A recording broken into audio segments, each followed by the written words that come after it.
بسم اللہ الرحمن الرحیم أَلَمْ نَخْلُقكُّم مِّن مَّاءٍ مَّهِينٍ فَجَعَلْنَاهُ فِي قَرَارٍ مَّكِينٍ إِلَى قَدَرٍ مَّعْلُومٍ فَقَدَرْنَا فَنِعْمَ الْقَادِرُونَ وَيْلٌ يَوْمَئِذٍ لِّلْمُكَذِّبِينَ۔ کیا ہم نے تمہیں ایک بے حیثیت پانی سے خلق نہیں کیا تو ہم نے اسے ایک محفوظ جگہ میں ٹھہرایا ایک خاص وقت تک، سو ہم نے اندازے مقرر کیے تو ہم کیا خوب اندازے مقرر کرنے والے ہیں۔ اس دن جھٹلانے والوں کے لیے ہلاکت ہوگی، اس دن جھٹلانے والوں کے لیے ہلاکت ہوگی۔ ہم نے عرض کیا کہ یہ آیت اس سورہ مبارکہ مرسلات میں تکرار ہوئی، ہر چند آیات کے بعد یہ آیت یعنی ویل یومئذ للمکذبین تکرار ہوئی۔ تو جب بھی یہ آیت تکرار ہوتی ہے جہاں پر بھی آتی ہے وہاں پر اپنے سے جو پہلے والی آیات ہیں ان سے مربوط ہوتی ہے، ان سے مربوط ہے، یعنی کہا جا رہا ہوتا ہے کہ یہ جو اوپر ہم نے بات کی ہے یہ تمہیں خبردار کرنے کے لیے، اور اگر تم خبردار نہیں ہوتے اور نصیحت نہیں پکڑتے تو پھر جان لو کہ جو دن آنے والا ہے قیامت کا، جس کے آنے میں کوئی شک نہیں ہے، اس دن تمہارے لیے یہی ویل یعنی ہلاکت، بدبختی، تباہی، جس پر اس وقت حسرت کے سوا کچھ نہیں کر سکو گے اور کوئی چیز تمہارے کام نہیں آئے گی، کوئی مہلت تمہیں دی نہیں جائے گی، تو یہ ویل پھر اس دن تمہارے انتظار میں ہے۔ اور تمہارے سے مراد کون لوگ ہیں؟ وہ لوگ کہ جو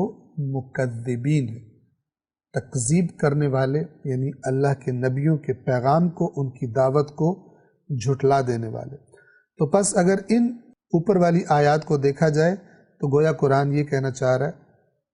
کہ اگر تم نے سرکشی نہ چھوڑی تو تمہارا انجام ہم وہی کریں گے، دنیا میں تمہیں عذاب میں مبتلا کر دیں گے، دنیا میں بھی تمہیں گرفت میں لے لیں گے، دنیا تم سے چھین لیں گے، اور پھر سب سے بڑا عذاب جو تمہارا منتظر ہے قیامت کے دن، جب اس دن آؤ گے تو اگر تم نے ان ہماری آیات سے عبرت نہ لی ہوئی، اس صف میں کھڑے ہوئے، تو اس دن تمہارے لیے ہلاکت ہوگی۔ آیت نمبر 20 کے الفاظ کے معانی کی طرف توجہ فرمائیں۔ پہلا حرف ہے آ، وہی حمزہ استفہام یعنی سوال کے لیے، پوچھنے کے لیے جو حمزہ استعمال ہوتا ہے، یعنی کیا۔ البتہ توجہ فرمائیں کہ آیت نمبر 20 یعنی الم نخلقکم من ماء مہین، اور اس سے پہلے آیت نمبر 16 الم نہلک الاولین، یہاں پر اگر آپ غور فرمائیں تو یہ جو حمزہ ہے یہ در حقیقت سوال پوچھنے کے لیے نہیں ہے، بلکہ اقرار کروانے کے لیے۔ مثلا آیت نمبر 16 میں فرمایا گیا کیا ہم نے پہلوں کو پچھلوں کو ہلاک نہیں کیا، یعنی اقرار کرو، تم تک یہ خبریں پہنچ چکی ہیں کہ تم سے پہلوں کو ہم نے ہلاک کیا ہے۔ اسی طرح آیت نمبر 20 میں کیا ہم نے تمہیں ایک بے حیثیت، بے وقعت پانی سے پیدا نہیں کیا، خلق نہیں کیا، یعنی کیا ہے، اقرار کرو اس بات کو۔ یعنی اللہ فرمانا چاہتا ہے، یہ اقرار لینا چاہتا ہے کہ جب ایک کام جو پہلے ہو چکا ہے اور وہ تمہارے سامنے ہے اور تم اس کا اقرار کرنے پر مجبور ہو کہ ایسا ہو چکا ہے، جب تم اپنی خلقت کے عمل کی طرف نگاہ کرتے ہو تو تمہیں پتہ ہے کہ تم کیسے بنے، کس ایک معمولی پانی کے قطرے سے بنے، تو پھر کیوں قیامت کو جھٹلا رہے ہو؟ وہ اللہ کے جو معمولی اس قطرے سے ایک اتنا زبردست دیکھنے والا، سننے والا، سوچنے سمجھنے والا، چلنے پھرنے والا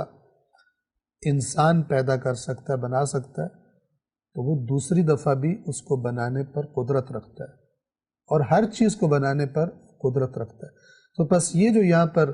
استفہام ہے، سوال ہے یہ اقرار کروانے کے لیے۔ صدق اللہ العلی العظیم۔